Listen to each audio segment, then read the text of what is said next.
یہ سب کیا ہو رہا ہے؟ وہ آہان کے گارڈ کو دائیں بائیں بکھرتا دیکھ کر ششتر سی رہ گئی۔ نوشین کہاں ہے؟ چہرے پر جہاں بھر کی سختی لیے اس کی جانب گھما۔ آفس ہوگی، اس وقت آفس سے جاتی ہے وہ۔ لیکن تم یہ سب کیا کر رہے ہو؟ وہ اچھمبے سے اسے دیکھنے لگی۔ یہ ناول آپ کتاب نگری یوٹیوب چینل پر پڑھ اور سن رہے ہیں۔ ماما یہ کیا فضول حرکت ہے؟ کس کے گارڈ؟ علینا جو بولتی ہوئی لاؤنج کی جانب بڑھ رہی تھی، آہان سے نظریں چار ہوتے ہی خاموش ہو گئی۔ ایک قاتل ہے تمہارے گھر جسے لینے آیا ہوں میں۔ خالہ، اس نے کہتے ہوئے پہلے سماویہ کو دیکھا پھر آہان کو۔ کتنے سمجھدار ہو تم لوگ، وہ تنزیہ مسکرایا۔ سر سارے کمرے دیکھ لیے مگر وہ نہیں ہے اندر۔ گارڈ بائیں جانب سے نکلتا وہ بولا، کہاں چھپایا ہے؟ اسے مجھے شرافت سے بتا دو ورنہ قیمت تم لوگوں کو بھی چکانی پڑی اگر اسے محفوظ کرنے کا سوچا تو۔ وہ تنبیہ کرتی نگاہوں سے دونوں کو دیکھ رہا تھا۔ تم آفس گئے؟ وہ نرمی سے استفسار کرتی اس کے مقابل آئی۔ سماویہ نگاہیں گھماتی اس کے گارڈز کو دیکھنے لگی جو باری باری لاؤنج میں اکٹھے ہو رہے تھے۔ وہیں سے آ رہا ہوں۔ کم از کم تم مجھ سے جھوٹ نہیں بولو گی علینا۔ وہ بڑے مان سے اس کی آنکھوں میں دیکھ رہا تھا۔ خالہ آفس کے لیے نکلی تھی گھر سے، اب لنچ کا ٹائم بھی تو ہے نا، شاید کسی پارٹی کے ساتھ لنچ پر گئی ہوں۔ اس نے آہان کا ہاتھ پکڑتے شفقت بھرے لہجے میں اسے قائل کرنا چاہا۔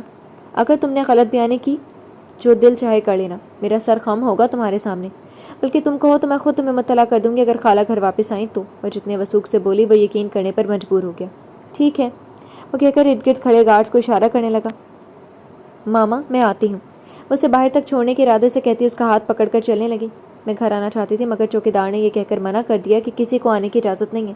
وہ متفکر سے چہرہ موڑے اسے دیکھ رہی تھی۔ وہ دونوں اس متوسط گھر سے باہر نکل آئے تھے۔ سڑک کے کنارے ان کی گاڑیاں کھڑی تھیں جن میں گارڈ سوار ہونے لگے۔ ہاں، ذات نے منع کیا تھا اور میرا ذاتی مشورہ بھی یہی تھا۔ اس نے سرد آہ بھرتے ہوئے سر جھکا لیا۔ آہان، میں ہمیشہ تمہارے ساتھ کھڑی ہوں، یہ مت سوچنا بات میری خالہ کی ہے۔ اگر وہ تمہاری مجرم ہے تو تم انہیں سزا دو۔ اس کا چہرہ ہاتھوں کے پیالے میں لیتی اس کا چہرہ اوپر کرنے لگی۔ اس کی آنکھوں میں نمی ابھرنے لگی جسے اس نے بدلے کی آنکھ میں مخفی کر رکھا تھا۔ وہ اس کے نرم لہجے سے ٹھنڈی پڑ گئی۔ پتہ ہے، میرے لیے دنیا میں سب سے تکلیف دہ چیز تمہاری آنکھوں کا یہ کرب ہے۔ اس کی سیاہ آنکھوں کی گہرائی میں اترتی رنجیدہ سی بولی مگر وہ خاموش رہا۔ آئی نو یہ وقت بہت مشکل ہے، کوئی دلاسا کوئی تسلی کام نہیں آتی کیونکہ میں بھی اس وقت سے گزر چکی ہوں۔ بس اتنا کہوں گی کہ میں ہمیشہ تمہارے ساتھ ہوں آہان، چاہے کچھ بھی ہو جائے، تمہارے دکھ میں سکھ میں ہمیشہ۔ وہ پاؤں اوپر کرتی اس کی پیشانی پر اپنے لب رکھنے لگی۔ تھینکس علینا، شاید یہی توقع میں تم سے کر رہا تھا۔ وہ کافی حد تک ہلکا پھلکا سا ہو گیا۔ آنٹی کو واپس تو نہیں لا سکتے لیکن ہاں ان کے لیے دعا ضرور کر سکتے ہیں، اس لیے تم نے اشکوں کو جگہ نہیں دینی بلکہ ان کے لیے دعا کرنی ہے۔ اس کی آنکھوں کی نمی کو اپنے ہاتھوں سے صاف کرتے ہوئے اس نے تحکم سے کہا تو وہ بے ساختہ مسکرانے لگا۔ آرڈر دے رہی ہوں؟ کچھ پل کے لیے وہ اپنا غم کہیں رکھ کر بھول گیا تھا۔ ہاں دے رہی ہوں، حق رکھتی ہوں تم پر، میں استحقاق سے کہتی اس کے کالر کو ٹھیک کرنے لگی۔ اچھا اب جاؤ اندر ورنہ مجھے بھول جائے گا کس کام آیا تھا میں۔ اس کے رخسار پر ہاتھ رکھتا آہستہ سے بولا، کال کروں گی میں تمہیں شام میں۔ وہ ہاتھ ہلاتی پلٹ گئی۔ آہان جواب دینے کی بجائے سیدھا اپنی گاڑی میں جا بیٹھا۔ نہیں کھایا؟ وہ ملازم کو ٹرے سمیت واپس آتے دیکھ کر مایوسی سے گویا ہوئی۔ نہیں میڈم، کہنے لگے بھوک نہیں اور واپس بھیج دیا۔ وہ چلتا ہوا حریم کے مقابل آیا تو وہ جو کسی سوچ کے محور کی گرد تھی اسی انداز میں اس سے ٹرے لینے لگی۔ ٹھیک ہے تم اپنا کام کرو، وہ کہتی ہوئی دروازے کی سمت پڑ گئی۔ بائیں جانب والے زینے چڑھ کر اس کا رخ ابزات کے کمرے کی جانب تھا جس کا آج کل یہی ایک ٹھکانہ تھا۔ یہ ناول آپ کتاب نگری یوٹیوب چینل پر پڑھ اور سن رہے ہیں۔ وہ بنا دستک دیے کھلے دروازے سے اندر داخل ہو گئی۔ وہ سگریٹ ہاتھ میں اٹھائے سے ہوئے بیٹھا تھا۔ اسے پینے کے بجائے کھانے والی چیز کھاؤ۔ وہ برہمی سے اسے دیکھتی اس سمت بڑھنے لگی۔ تمہیں کس نے اندر آنے کی اجازت دی؟ وہ ناگواری سے کہتا سگریٹ ایش ٹرے میں مسلنے لگا۔ کسی کی اجازت درکار نہیں ہے مجھے اپنے شوہر کے کمرے میں آنے کے لیے، وہ استحقاق سے کہتی میز پر ٹرے رکھ کر اس کے پاس بیٹھ گئی۔ کیوں بار بار میرے سامنے آ جاتی ہو؟ کتنی بار کہوں پھر سمجھ آئے گا تمہیں؟ اس کے بازو پکڑتا آگ بگولا ہو گیا۔ اس کے فولادی گرفت حریم کے لیے خاصی مضبوط تھی مگر وہ برداشت کرتی مسکراتی ہوئی اس کی جانب گھومی۔ جتنی بار بھی کہہ لو گے مجھے سمجھ نہیں آئے گا، اگر اتنی ناپسند ہوں تو طلاق دے دو مجھے۔ وہ بے خواب سی اس کی آنکھوں میں جھانک رہی تھی۔ آسان سزا تجویز نہیں کیا کرتے ہم۔ جو یہ اپنی پتھریلی گرفت کا اندازہ ہوا تو وہ اس کے بازو آزاد کرتا مسکرانے لگا۔ تمہیں اپنے پاس رکھ کر زج کروں گا، اپنے سامنے رکھوں گا مگر پھر بھی تمہیں اتنا دور محسوس ہوں گا جس سے میلوں کا فاصلہ بیچ میں حائل ہو۔ وہ سنگ دل بنا مگر اس نے ہمت نہیں ہاری۔ ٹھیک ہے کر لو جو کرنا ہے، تم نے شاید مجھے کچھ زیادہ ہی کم ہمت تصور کر لیا ذات خاکوانی۔ اس کے رخسار پر ہاتھ رکھتی طمانیت سے بولی، یہ تو وقت ثابت کرے گا، لے جاؤ یہ، مجھے نہیں کھانا۔ اس کا ہاتھ ہٹاتا نگاہیں چرانے لگا۔ افسوس تو اس بات کا ہے ذات کہ تمہیں مجھ پر رتی برابر بھی اعتبار نہیں۔ وہ فوٹوز دیکھ کر بھی نہیں، وہ چہرے پر تعصب کے سائے لیے بھی تھی، آنکھیں رنج سے دو چار تھیں۔ ابھی تو شروعات بھی نہیں ہوئی اور تم رونے بھی بیٹھ گئی۔ وہ اوپر انگلی رکھے مسکرانے لگا۔ رو نہیں رہی، دکھ ہے بس اس بات کا، اگر میں اس منصوبے کا حصہ ہوتی تو کیوں چچی کو فوراً ہاسپٹل لے کر جاتی؟ تمہیں نظر نہیں آ رہا؟ اس کے گریبان پکڑتی ہی زیانی انداز میں بولنے لگی۔ یہ ناول آپ کتاب نگری یوٹیوب چینل پر پڑھ اور سن رہے ہیں۔ آواز پہلے سے قدرے بلند تھی۔ شش، اس کے ہونٹوں پر انگلی رکھتا خاموش رہنے کا اشارہ کرنے لگا۔